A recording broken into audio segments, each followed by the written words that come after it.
ఇక్కడ మనము గోధుమ పిండితో అట్లు ఎలా వేయాలో తెలుసుకుందాం. దానికి కావలసిన ఐటమ్స్ ఎంతో చూద్దాం. 1 కప్ గోధుమ పిండి.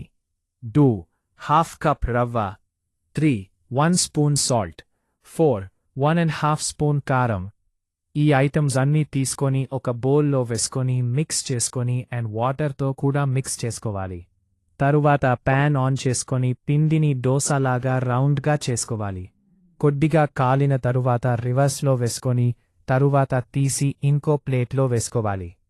ఇంతే ఫ్రెండ్స్, ఇది ఇన్స్టెంట్గా 5 to 10 minutes చేసుకొని తినేయొచ్చు. ఈ వీడియో నచ్చితే మా ఛానల్ని లైక్ అండ్ సబ్స్క్రైబ్ చేయండి.